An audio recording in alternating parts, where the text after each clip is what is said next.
What if the perfect life you've built is just an illusion, hiding a devastating secret beneath the surface? Oscar Mendoza had it all. Wealth, status, a beautiful wife, and he believed he could fix anything if he just tried hard enough. For over 2 decades, he controlled every aspect of his world, completely blind to the crisis, silently consuming his home, his wife's secret addiction. This is the raw, powerful story of a marriage shattered by pride and the limits of human strength. It reveals how far one man, who thought he had all the answers, had to fall before finding the only real solution in complete surrender. Stay to the end to understand the true cost of control and witness a profound transformation from desperation to hope.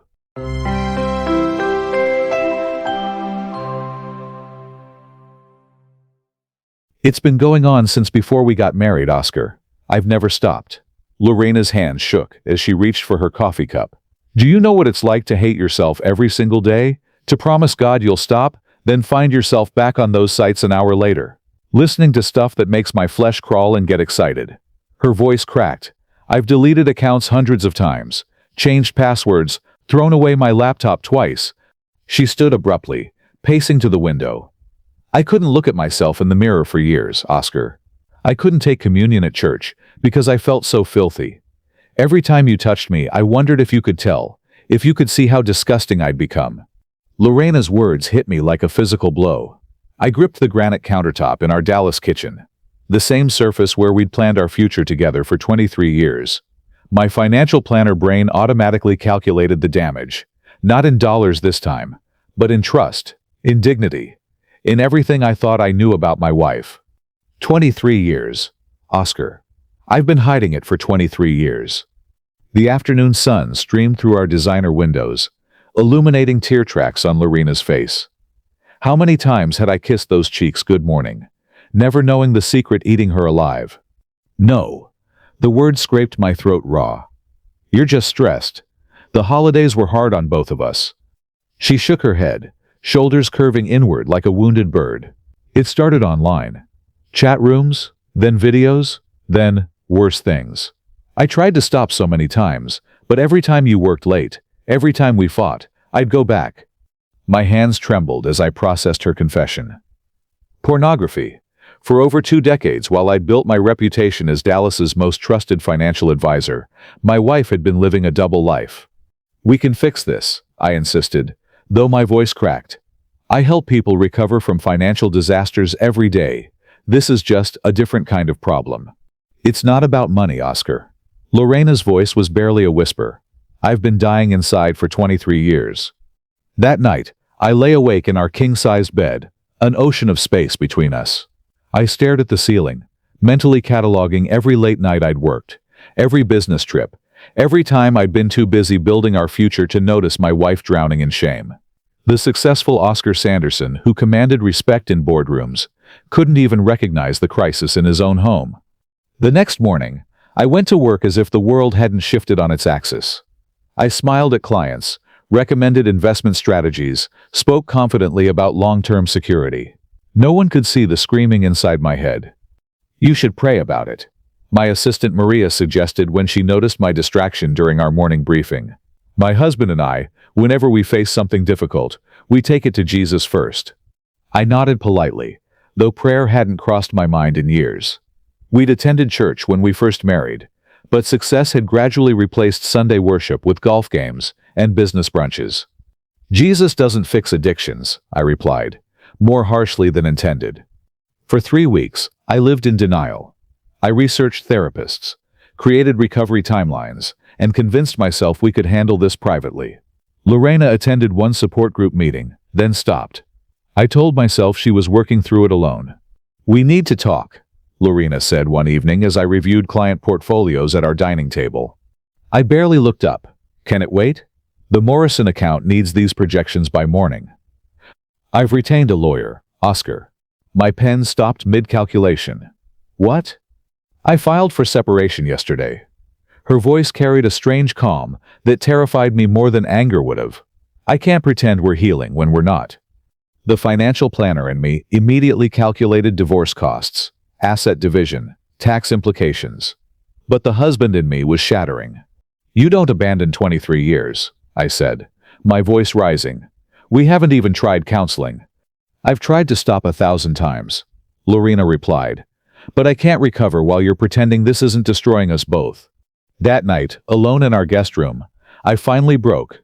The carefully constructed image of Oscar Sanderson, successful advisor, devoted husband, respected community member, lay in pieces around me.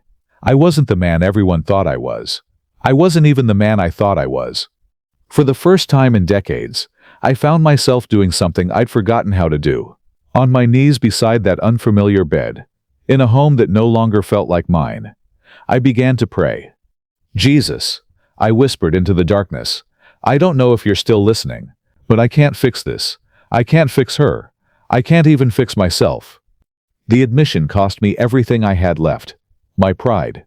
And somehow, in that moment of complete surrender, I felt something I hadn't experienced in years. Not answers, not solutions, just the quiet certainty that I wasn't facing this alone. 6 months earlier, life had been a masterpiece of my own design. I remember that crisp October morning in our Dallas condo, sunlight streaming through floor-to-ceiling windows as I reviewed portfolios while Lorena prepared breakfast. The scent of café con leche filled our kitchen, strong and sweet, like our marriage appeared to be. Oscar, you're going to be late for the Richardson meeting, Lorena called, sliding huevos rancheros in front of me. She looked beautiful that morning, wearing the pearl earrings I'd given her for our 15th anniversary. They'll wait, I replied with the confidence of a man who knew his worth. My clients always waited. Oscar Sanderson didn't chase. He was pursued. Our life together had every marker of success. The corner office overlooking the design district, investment properties, the vacation home in Puerto Vallarta where we escaped Dallas winters. 23 years of marriage built on what I thought was honesty and trust. That morning, as I kissed Lorena goodbye, a hymn played on our kitchen radio, Amazing Grace. The same song my abuela used to sing while making tortillas in our tiny San Antonio kitchen. For a moment I paused, hand on the doorknob. That song, I said. My grandmother loved it. Lorena's eyes met mine. Maybe she's sending you a message. Remember how she always said God watches over us even when we forget him? I laughed it off. Abuela saw God in everything. Even burning the rice was divine intervention. I adjusted my tie and headed out, dismissing the moment as quickly as it came. That was my pattern. Brushing aside spiritual nudges to focus on the tangible. Success I could quantify in dollars and cents. Not faith that required surrender. Oscar Sanderson didn't surrender. He conquered. 2 weeks later, Pastor Miguel from my mother's church called. We hadn't spoken since Mama's funeral 3 years prior. Oscar, how are you, hermano? God put you on my heart this morning. I shifted uncomfortably in my ergonomic office chair. I'm well, Pastor. Very busy. The firm is expanding. That's good to hear. But how is your spirit growing? Your mother always prayed you'd find your way back to Jesus. I changed the subject quickly, promising to visit his church someday. A someday I never intended to honor. After hanging up, I buried myself in spreadsheets and market analysis. Things I could control. That evening, Lorena was unusually quiet. I found her in our bedroom, staring at her laptop screen. Everything okay? I asked, loosening my tie. She startled, quickly closing the laptop. Just tired. How was your day? Productive. Landed the Richardson account. I didn't mention Pastor Miguel's call. Why burden her with reminders of a faith we'd both outgrown? Looking back, I see how God was trying to reach me. Through the hymn, through Pastor Miguel, through moments I dismissed as coincidence. But Oscar Sanderson didn't need divine intervention. He'd built his kingdom with his own hands. November brought our annual financial summit, where I delivered the keynote address. Standing before 300 of Dallas's elite advisors, I felt invincible. The secret to wealth, I told them, is recognizing opportunity where others see risk. Trust your instincts. They rarely lead you astray. The irony of those words haunts me now. My instincts had completely failed to detect the crisis in my own home. That night, celebrating at an upscale restaurant, a colleague raised his glass. To Oscar Sanderson, the man who has it all figured out. I smiled, accepting the praise as my due. Lorena sat beside me, beautiful in her black dress, wearing that smile that never quite reached her eyes. I mistook her quietness for contentment. "We're blessed," I told everyone at the table. "Hard work pays off." Blessed. I used the word casually, stripped of its sacred meaning. I didn't acknowledge the source of those blessings, or consider that perhaps my success wasn't entirely self-made. December arrived with its usual flurry of holiday parties and year-end bonuses. I worked later, came home to find Lorena already in bed, or pretending to be. Our conversations grew shorter, more functional. I attributed it to seasonal stress. "We should go to Christmas Eve service," Lorena suggested one morning, "like we used to when we were first married." I checked my watch. Let's see how work goes. December is always insane. Another invitation declined. Another thread of grace I failed to grasp. I remember now the signs I'd missed. Lorena excusing herself immediately after dinner, claiming she needed to check emails. The way she'd flinch when I walked into our home office unexpectedly. How she'd started taking her laptop to bed, saying she was reading articles before sleep. "I need to shower," she'd say after we were intimate, rushing to the bathroom with an urgency I'd attributed to cleanliness, not shame. The Christmas morning when I'd given her a new tablet, how her face had gone pale instead of lighting up. "I don't really need this," she'd said. But I'd insisted, not understanding I was handing her another gateway to her private hell.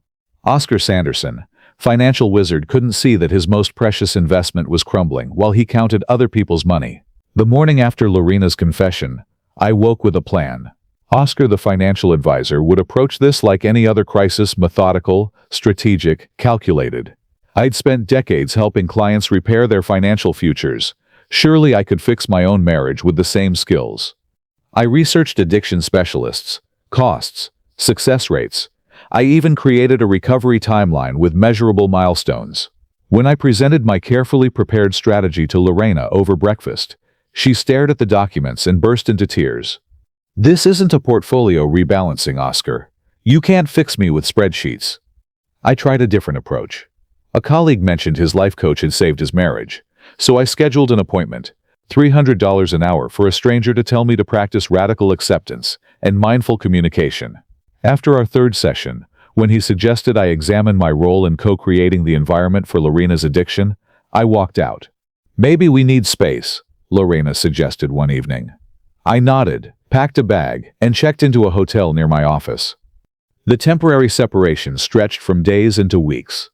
I threw myself into work, staying late at the office, taking on new clients even as my decision-making suffered. My assistant noticed errors in calculations I once performed flawlessly. "Oscar, these projections don't look right," she said one afternoon, pointing to a retirement plan I'd miscalculated twice. My reputation for precision was slipping, just like everything else. At night, alone in my hotel room, I'd stare at travel websites. I drove to DFW Airport 3 separate times, luggage in my trunk, ready to disappear. Each time, I sat in the parking garage for hours, unable to take that final step. What kind of man abandons his wife? So I drive back to the hotel, defeated even in my attempt to escape. 4 weeks after Lorena's confession, a miracle seemed to appear. A prestigious firm in Miami offered me a partnership position, double my current salary. A fresh start where no one knew our shame. When I told Lorena, hope flickered in her eyes for the first time in weeks. "Maybe this is God giving us a second chance," she whispered. I believed it too, until the background check. The firm's routine financial screening flagged unusual credit card activity, charges to adult websites linked to our joint account. The offer disappeared overnight, along with our fragile hope. "We should go to church," I told Lorena the following Sunday. We hadn't been regular attendees, but my abuela always said trouble should drive you to God's house. We dressed carefully, put on our professional smiles, and sat in the back row of St. Michael's Cathedral. The priest spoke about forgiveness, and I felt a momentary spark. This was it. Religion would fix what nothing else could. I attended daily mass, prayed rosaries my fingers hadn't touched since childhood, lit candles until our credit card showed weekly charges from the church gift shop. I performed every ritual perfectly, waiting for peace that never came. "Oscar, do you actually believe any of this?"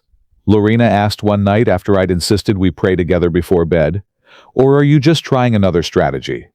Her question cut through my pretense. The truth was devastating. I'd been treating God like another consultant, another service to hire. My prayers were transactions. If I do this, God, you fix my marriage. The realization left me hollow. You want to know what it's really like? Lorena's voice was raw after our failed therapy session. It's like being hungry all the time, but the only food that satisfies you makes you sick. I'd sit in church listening to sermons about purity, wanting to run screaming down the aisle. She wrapped her arms around herself, looking smaller than I'd ever seen her. I tried to tell you once, 3 years ago, remember? I said I was struggling with something, that I needed help. You said you were too busy with the Henderson account to talk about it then. The memory hit me like a slap. I had said that. 2 months after Lorena's confession, I found myself alone in my office late at night. The financial plans spread across my desk seemed meaningless against the wreckage of our relationship. Outside my window, the Dallas skyline glittered with possibilities that seemed to exist for everyone but me. I called my mother that night. Something I rarely did with personal problems. "Mommy," I said, my voice breaking, "I don't know how to fix this." Her response wasn't what I expected. "Mijo," she said gently, "some things aren't for you to fix. Some brokenness only Jesus can repair." I tried church, I protested. It didn't work. "Church isn't Jesus," she replied. "And Jesus isn't a strategy. He's a person who wants your heart, not your performance." I hung up, angry at the simplicity of her answer. But as I stared at my reflection in the darkened office window, I finally admitted the truth. I had absolutely no idea how to save my marriage, my career, or myself. And that's when things got worse. The day Lorena packed her bags was the day I stopped believing in second chances. I stood in our Dallas condo, watching 23 years of marriage disappear into 3 suitcases. Oscar, the financial advisor, who built security for hundreds of clients, couldn't keep his own house in order. "I can't keep living this double life," Lorena said as she packed. "Every day I don't look at those sites, I feel like I'm dying inside. And every day I do look, I want to die from the shame. You think this is about you, but Oscar, I've been in hell for 23 years. Her hands stilled on the clothes she was folding. "I used to pray that God would just kill me in my sleep so I wouldn't have to face another day of this. That's what your wife has been living with while you counted other people's money." "I need time, Oscar. I can't heal while watching you break," Lorena said. Her voice steady despite the tears. She wouldn't look at me directly anymore. "My therapist says I need to focus on my recovery without worrying about yours." My office became my refuge and my prison. I'd arrive early, stay late, anything to avoid the empty condo. Clients trusted me with their futures, while mine crumbled between my fingers. I made the mistake of confiding in Felix, my colleague of 15 years. We'd shared lunches, family barbecues, client referrals. "Just between us," he'd assured me with that familiar pat on my shoulder. 3 days later, the managing partner called me into his office with concerns about emotional stability affecting client relationships. Colin had suggested I take a leave of absence. The betrayal cut deeper than I could have imagined. 25 years of perfect client retention meant nothing when whispers of personal crisis traveled through office walls. I stopped attending church. What was the point? The men's group had become unbearable. Their well-meaning questions about Lorena felt like salt in open wounds. Their marriages seemed so intact, so normal. Their prayers felt hollow, their scriptures distant. Sleep abandoned me. Night after night, I'd stare at the ceiling, replaying every moment of our marriage, searching for clues I'd missed. How had I not seen it? The man who prided himself on attention to detail had missed the most important details of all. I called Lorena on a Tuesday night, desperate to hear her voice. "I think I need help," I admitted, my voice breaking. Her response was gentle but firm. "I can't be that help for you right now, Oscar. I'm still finding my own way back." After a pause, she added, "Maybe it's time you talk to God instead of trying to fix this yourself." But God and I weren't on speaking terms. Where was He when our marriage was silently fracturing? Where was His guidance when I needed it most? Prayers stuck in my throat like dry bread. The darkest moment came on a rainy Friday. I'd been placed on administrative leave to focus on personal matters. My bank account was dwindling. Lorena had stopped answering my calls. I stood on our balcony, 15 floors up, rain soaking through my shirt, wondering if anyone would miss Oscar the failure. I drove aimlessly that night, eventually finding myself parked near the Trinity River Bridge. The water below looked peaceful, indifferent. I stepped out of the car, walked to the railing and looked down. For a moment, disappearance seemed like relief. My phone buzzed. A text from Lorena. "I'm praying for you tonight. No matter what, God isn't finished with us yet. Not I love you. Not come home. Just a reminder that somewhere in the universe, someone was speaking my name to God." It wasn't enough to heal me, but it was enough to get me back in the car. I drove to the empty parking lot of the church I'd been avoiding. Rain pounded on the roof as I screamed at God until my voice gave out. "Where were you? Why didn't you stop this? What am I supposed to do now?" The silence that followed wasn't peaceful, it was devastating. Even God, it seemed, had nothing to say to Oscar the broken man. That night, I slept on the couch in my office, too ashamed to return to the empty condo. I woke with the crushing realization that I had made financial security my God, control my religion, and success my salvation. And now those false gods had abandoned me. I stood alone in my empty condo that Sunday evening, staring at the walls that had once defined my success. The space that once energized Oscar the financial advisor had become a mausoleum of pretending. Lorena's confession about her addiction had stripped away every facade I'd carefully constructed over 25 years of marriage. But it was the phone call that morning that finally broke me completely. "Mr. Sanderson?" The voice was professional, detached. "This is Detective Peters with Dallas PD. We need to discuss some charges your wife filed yesterday." My blood turned to ice water. "Charges?" "She's claiming harassment and intimidation. Says you've been following her to her support group meetings, showing up at her workplace, calling her therapist's office demanding information." The detective's voice carried that practiced neutrality of someone who delivered bad news too many times. "She has documentation going back 6 weeks." My throat closed. It was true. After she'd moved out, I'd become desperate, driving by her sister's house where she was staying, sitting in my car outside the counseling center, calling her 20 times a day. I'd told myself it was love. I just wanted to make sure she was okay. "That's called stalking, Mr. Sanderson. We'll need you to come in for questioning Monday morning." The call ended, leaving me staring at my phone in disbelief. Not only had I lost my wife, my career, and my dignity, now I might face criminal charges for the very efforts I'd thought were loving. I sank onto our leather couch, the one Lorena and I had picked out together during our 5th year of marriage. The memory hit me like a physical blow. How excited we'd been, how sure of our future, how blind I'd been, even then, to the pain she was carrying. "I can't fix this," I whispered to the empty room.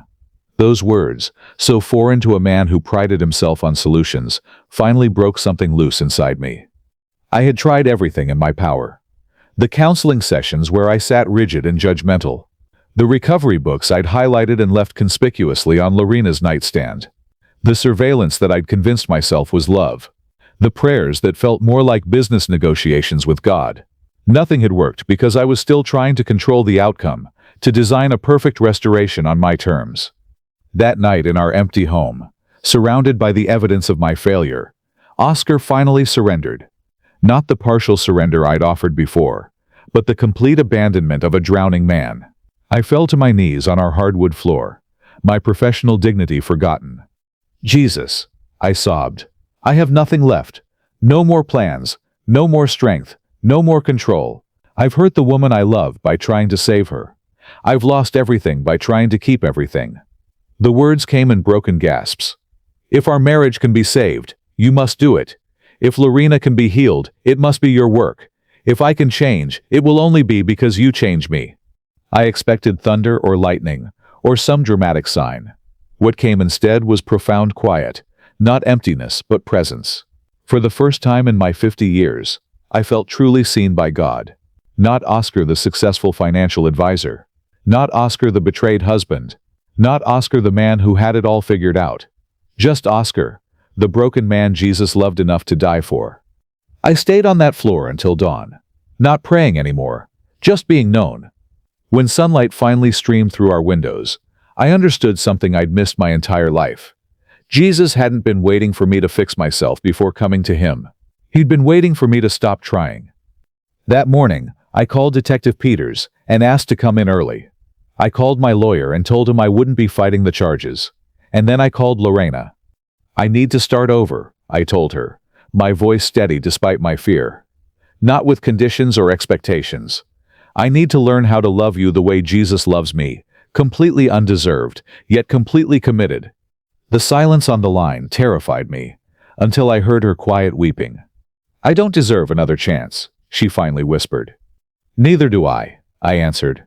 That's what makes it grace. For the first time in 25 years, I wasn't trying to fix anything. I was just surrendering to the one who could. In the wreckage of his perfect life, Oscar finally discovered that some things aren't for us to fix. His story, and Lorena's, is a testament to the profound grace found when we stop trying to control and start surrendering to Christ. This journey from performance to peace begins with that single act.